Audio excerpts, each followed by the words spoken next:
Welcome everyone to Thomson Rogers webinar series, session 8, Q&A, what health providers want to know.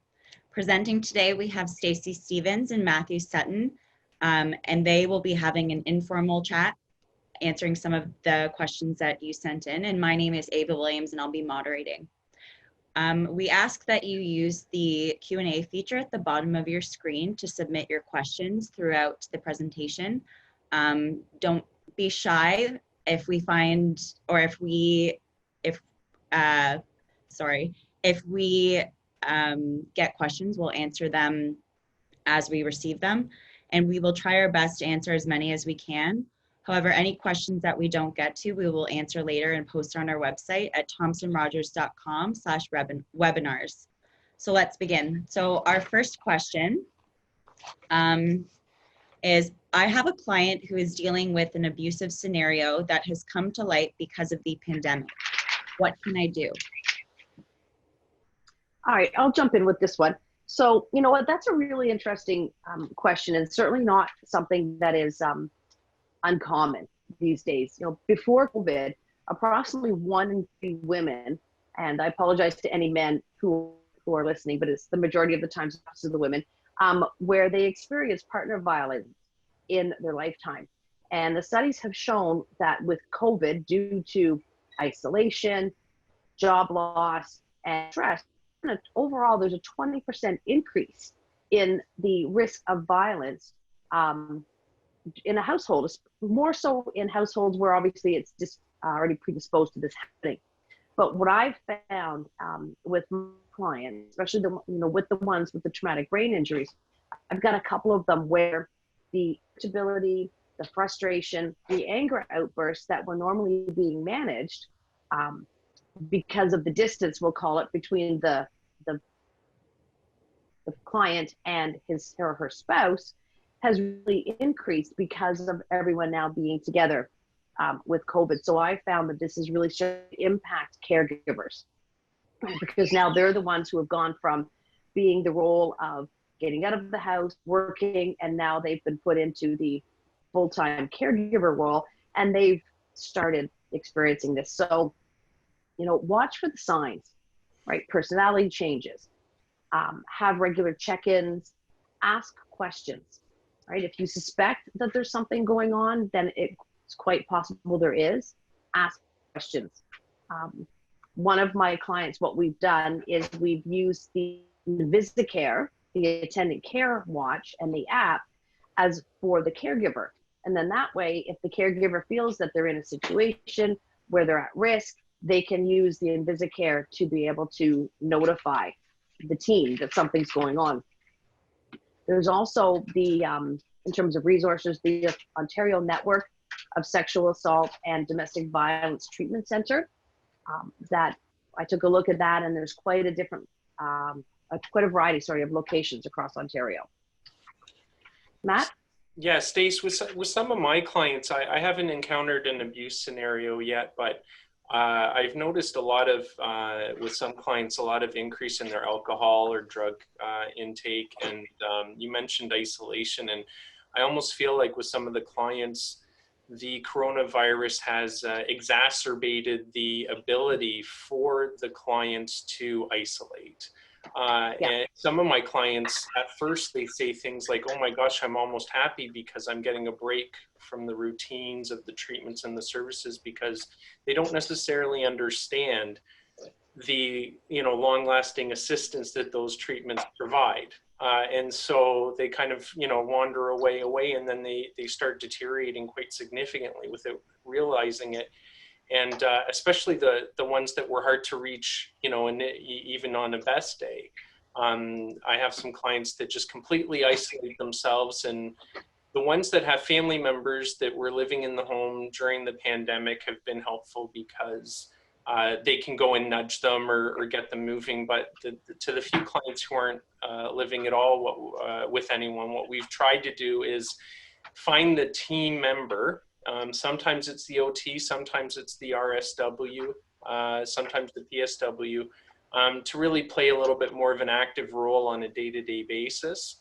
So they'll, you know, maybe a phone call in the morning, say, hey, you know, time to get up, time to start the routine. And certainly when for, excuse me, sorry. Steve, it's the allergies. I know it's August. End of August is always the worst for me. But I also found that, you know, Stacey, you'll probably agree. The hardest part for us as lawyers is when we have assessments booked and they no longer want to go to the assessments. And especially during March and April, it was great to reschedule because no one knew kind of what was going on. But now as time is going on, some of the insurance companies are kind of saying, hey, look, at least do it virtually. And or some of them really need to be in person. There, you know, certain assessments, there's no qualification. You know, I have one client who his mechanism for dealing with stress is to disappear. And we have an OT assessment for the insurer coming up to get him the attendant care he needs. And he's not in the same living situation he normally is in. And so we're faced with a number of things. We have a great case manager who's the only one that can, you know, reach him. But now we ask the insurance company, well, do you want an assessment of his attendant care needs in the typical home or the home that's, you know, the one that he's using in the interim period? So I think the solutions are case-by-case basis for sure when those personal issues are causing serious problems. And from the abuse point, Stacey, do you think getting involved is better or worse in some scenarios? You know, sometimes I wonder if it makes things worse by getting, you know, the treatment providers too involved. I don't know. What do you think? No, I think if you sense that there's a situation, whether there is abuse, violence happening, or just simply caregiver burnout, remember that family members have the right to make their own accident benefits claim under their insurance policy as well. So if you've got a situation where it's just the whole stress of everything really seriously impacting the family, encourage the family members to make application for their own accident benefits. And again, my one case that I have where, you know, the husband is a sweetheart. He is the kindest, nicest man until, you know, the light switch changes. And his wife was describing it as, you know, his eyes go black and all of a sudden, you know, she is the brunt of just a tirade of verbal abuse.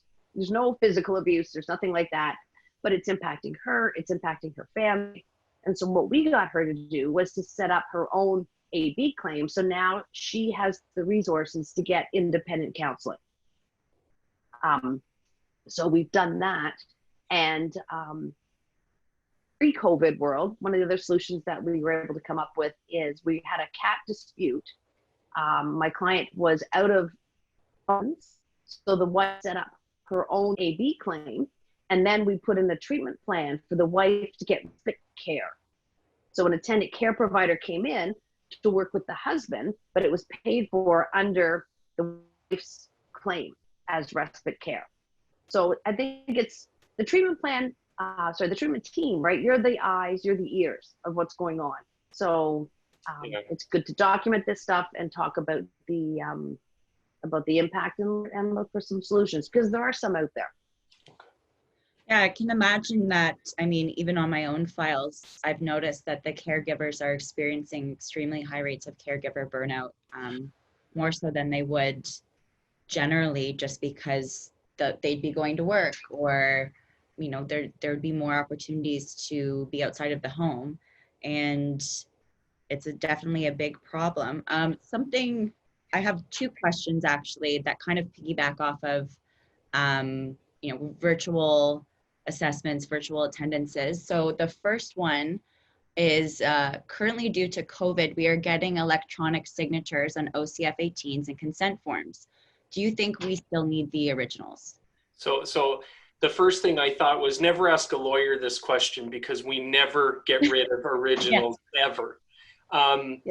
For your purposes, however, I think that from a practical standpoint, if you are submitting OCF 18 electronic signatures and you're getting approvals, I wouldn't worry about keeping the original. But if there is a denial, Mhm. or there's something fishy in the file, or you have sporadic number of different adjusters, there's never any harm except for the fact that we all have that filing cabinet we wish we didn't have. Yeah. There's never any harm with keeping it, and I always keep anything with client signatures on it. We're obliged to legally, but for your purposes, I would be less worried about it if you have an approval, because you'll never have to refer back to the document in a dispute. Yeah, I would agree with Matt's comments. Okay, and we were talking about before how in the beginning of the pandemic, insurers were comfortable with rescheduling assessments. I don't think anyone expected it to last as long as it has, but now insurers are trying to compel our clients to attend virtual assessments. And if they don't attend, they will occasionally begin suspending benefits. So my question that I have for you guys is, what can healthcare providers do to help when they see that insurers are suspending benefits because of COVID-related issues? I think, communication is key. And we've talked about this in past webinars. Anybody who's with me knows that I'm a big supporter of collaboration, about, developing the relationship with the adjuster, including them in the conversations. So sometimes all it needs to start out with is just a phone call, right? Let's get on the phone with the adjuster. Let's talk to the adjuster, explain the circumstances as to why the client may or may not be best to attend the virtual assessment. For example, I've had a client who he just never touches a computer. They live out in the country. He's not tech savvy at all. He is not comfortable in front of a computer, and therefore we've had to discuss this with the adjuster and come to some sort of an agreement. Do you make the adjuster feel like they're part of the process instead of being alienated? Sometimes I find that gets us a little bit further than just sending the usual, my client's not attending due to COVID, blah blah blah, not technically savvy. Work with them. Yeah, and if Stacey's kind of tender, pragmatic, and practical approach doesn't work, and it does 90%, I feel, Stacey, with me, if I make a phone call and explain the scenario, usually that's more than sufficient. But if not, there may be a dispute that has to be dealt with through an application to the License Appeal Tribunal. Yep. There are a few things that we have to rely upon. The Unfair Deceptive Practices Act can help if there's something like super unreasonable. I mean, typically what I'm seeing is they're not denying based on COVID. They're using other reasons to deny that you would find reasonable in a non-COVID scenario, but not taking COVID into account. A fiscal bulletin came out that a partner at our office, David McDonald, did a great summary on our website that highlights from the Financial Services Commission of Ontario's perspective as to how insurers should be dealing with this. And the idea is to reasonably accommodate and address needs in COVID. If you have PPE you got to wear to go see a client, you should be entitled to that. And I know that was a hot topic for a long time, and more insurers are getting better and better at providing that. But they have obligations. They have obligations to pay for virtual care if that's what's going to work. And the way, as a healthcare provider, I would recommend you help us out, if we do get to a point where we're getting unreasonable denials, is just in your reports, it's so important to highlight certain aspects of what you're seeing as a result of these suspended benefits. So for example, if you're seeing a deterioration, which I would presume in most cases you will, that needs to be documented. Conversely, you may see that certain types of assistive devices or otherwise that used to be very helpful are now different, and now become triggers. Like, if you have an elderly client with a brain injury, to try to get them onto a computer just might not be an option for you. And if the insurer is not providing something that the OT has suggested is a better alternative because they're saying it's unreasonable because most people in COVID use computers, then you can help us in your reports by explaining the specifics about that individual's struggle and why that is, a difficulty for their injury. Your reports are so essential to us in terms of highlighting the differences pre-COVID, post-COVID, what you've seen works, what you've seen haven't. And listen, if you found a magical thing that's assisted your client, write that in too. Let them know. Say, look, we now know that this particular assistive device, the ones I've been seeing and hearing about recently that Stacey mentioned were the watches. There's great apps on watches that you can get now that document sleep patterns and otherwise that can really assist in routine and other avenues. Reminders for, go get a healthy snack. You do that once a day, it makes a big difference for some of our clients who won't be taking care of themselves and don't necessarily have the person beside them that they normally do. One of the things that I did, we had a file where the insurer was insisting that it actually had to be in person, right? And the client was very, she's over 60, she's got diabetes, so she's in that high risk category, right, of catching COVID. And she literally has not left her house since March. She's that paranoid about COVID, and rightly so for her. And the insurer, it was, which one was it? It was a TD. And the adjuster was on me. She was like, nope, your client has to go to this assessment or we're suspending benefits. There's just no two ways about it. So I got on the phone and I called her up. I said, look, it's my understanding that TD has a blanket policy that none of its adjusters, none of its lawyers are permitted to do any in-person events. So how is it that TD won't let their people do it, but you're trying to force my client to do it? Yeah. Mm-hmm. And suddenly, surprise, surprise, the adjuster was like, we will reschedule. And benefits continued. Right. Surprise, surprise. Yeah. Because on the tort side, what I found, this happened to me last week, there was two. It was Desjardins and TD. Same situation where my client had a brain injury, not computer savvy. We were doing our examinations for discovery. So I said, that's fine. We'll do them in person. We'll all be appropriate. We'll be distanced in the big boardroom. It wasn't a big deal. And that's when the two lawyers on the defense side said, yeah, sorry, but as much as we agree that being in person gives us a better impression and a better understanding of your client's impairments, we are just completely prohibited from doing it. I'm like, funny how the tables can turn. Yeah. Okay, and I have another question. So this healthcare provider has a new client who just before COVID lost his job. And shortly after he lost his job, he was in a serious accident, and it was such that he would have qualified for our IRBs, but the insurer's giving a really hard time with that. How do we approach NEBs and IRBs in this situation where no one or many people aren't working? Okay, so Stacey, do you mind? I'll start off on this one. Go ahead. Just because I'm thinking about a client right now. I've noticed with a few clients actually that, and it doesn't matter what stage in the litigation process you're in, if you're, dealing with the initial stages of an accident or you're still putting through benefits years into a litigation, some clients who can work are getting laid off because of coronavirus. The reality is that people were getting laid off for other reasons right before an accident anyway. So as lawyers, we do have the tools to deal with those scenarios, and the legislation is there to protect in some regard. So for example, if you lost your job, but you had a job for 26 of the 52 weeks leading up to the accident and the year of the accident, you still qualify.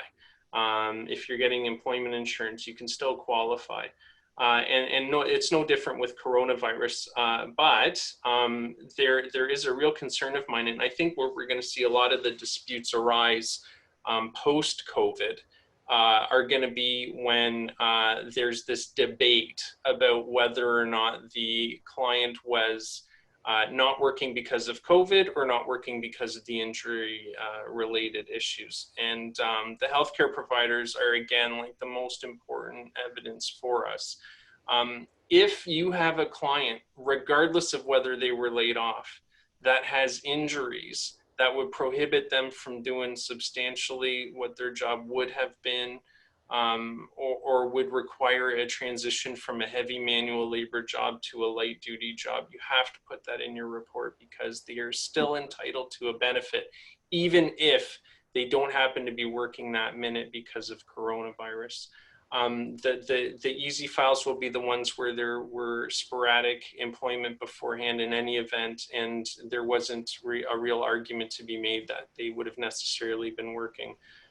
The other easy ones are the ones where they were working for 40, 30, 20 years in the same place, and that. One of the things I'd also ask all healthcare providers to do when they're filling out their OCF3s is to keep that in mind. And if you agree that they have a substantial ability to do the pre-action job, whether they're working off, tick off that box in IRB. If they have a complete inability for the day-to-day activities, tick off that box for NEB, because a lot of times in the first 6 months of the claim, we're still investigating. We're still trying to find out strategically what's best for a client, what they're actually eligible for, what they're not eligible for. The non-earner benefit stays like they're 2 years now, right? So it's not like the old days where you just go under a non-earner benefit and they would get a certain amount that they could rely on until life expectancy. Now it's if you have any way to get them an IRB, you want to go that way, because even though the 104-week test of a complete inability gets a lot worse, and it's harder to prove, it's still better than nothing at all. And that's kind of a new thing we've had to deal with over the past 4 years. So I hope that answers the question. It really is something where we're going to be debating this with the insurance companies. On the tort side, we are going to be arguing whether or not, but for COVID, they would have been working. And anything you can put in the report to show what they're really dealing with from a functional, physical, pain, emotional perspective will help us say, hey, look, regardless of what COVID did to the employment, they still needed the benefit. Yeah. Oh, and I completely agree. I had a situation, this sort of takes a step away from that, is where my client had gone back to work on modified return to work prior to COVID. And then COVID hit, and of course, she stopped working. So we had to then go back to the adjuster to try to get the IRBs reinstated. And initially the adjuster took the position was, no, it's COVID, sorry, that's why your client's not working. They were working modified duties quite fine. So what we did was we circled back to the treatment team, had the OT do a quick report talking about all of the struggles and challenges this person was having while they were doing the modified duties. And then we were able to demonstrate that no, in fact, the client stopped working because of the issues that they were having. And we were able to rely on section 11 of the SABs, which is the temporary return to work section. Yeah, within the 2 years. Yeah, great. Okay, that makes sense. Yeah. So we were able to do that, again, with the help of, the healthcare providers. And I know we keep repeating this over and over, but, the amount of value and benefit we get from you guys in your reports and what's in there, you have no idea how much help that is in both the accident benefit side and the tort side. Okay, we actually have 2 more questions. I think we have probably enough time to answer both. So the first one is, some of my clients are still uncomfortable having a PSW come into their home, so family members are going above and beyond in providing care. Are insurers being flexible in remunerating family for the care that they are providing? Yes and no. Sometimes. I was going to say sometimes. I've had lovely adjusters allow this for temporary measures, with ones where people are not CAT yet, but likely will become catastrophic. They're being very helpful with that, but not all of them are. There's a test out there, and if that test isn't being met, you know, for example, if it's a family member that's, you know, not someone who normally works in the healthcare profession, and is doing some of this stuff, they're not necessarily agreeing that it's an appropriate measure because the legislation says that it's not. Yeah. Stacey, have you had the same experience, kind of hit and miss, really? It is. It's been very, very hit and miss. A lot of it is adjuster dependent. Yeah. And if we can create a compelling case, right, in the right circumstances, especially in the case where if it's more than the basic supervisory care, like the one case where I was successful in getting this done is that the client needed like significant levels of care, more than just basic supervisory care. There was equipment involved, there was medications involved, there was exercise regimes involved. And in order to keep the client's level of improvement where it was at and hopefully get better, we needed to be able to have this happening every day. And so the adjuster was, I'd say, kind enough, because I think it was within her discretion to make this decision to allow the parent to be paid the attendant care benefit in lieu of the PSW not being able to come in. Yeah, in one of my cases, we got a journal for mom. Oh, good idea. We said, write down your whole day from beginning and what you're doing to help them out. Because if you take the time to actually do that, then they appreciate that it's actually happening. And that's been really happening. I'm just coming up with an idea now. And so Stacey, you can tell me if I'm being ridiculous. What would you think would be the persuasiveness of doing like a little video log? That'd be awesome. Yeah. Do you think like if, you know, say, you know, one of the brothers or sisters goes with the iPhone or the OT with the iPhone and says, look, watch mom's doing. You know, it's not something that's going to be later used necessarily, but it might let the insurer see. I think they need to see it really happening, because there's so many claims where mom and dad are getting an attendant care claim put forward, even though they are not really doing anything outside of the term. Yeah. I think anything that we can do, anything that you can do to help us to be able to demonstrate, because Matt's right? No, that was the whole reason for the change in the definition, was because there was concern that there were family members who were just getting, you know, $3,000 or $6,000 a month with perhaps a sketchy level of care being provided. So yeah, anything that we can do to document it is great. And keep in mind that what we don't get on the accident benefit side, you get on the tort side. So if you have a parent or a spouse who is doing the attendant care, but they don't meet the incurred definition, we make that claim for attendant care at market rates in the tort claim. There's no incurred in tort.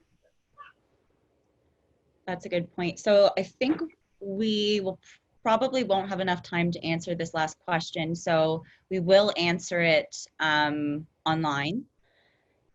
And we hope that you found today's webinar informative, and we hope that we were able to address some of your concerns.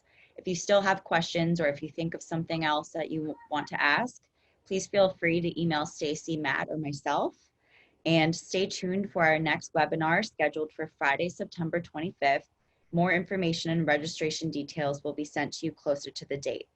Also next Tuesday, August 25th, Stacey, along with Matt, David McDonald, Dr. Joanna Hamilton, Lee Cranny, and Keith Lindsay are presenting in BIS's PIA Summer Webinar Series.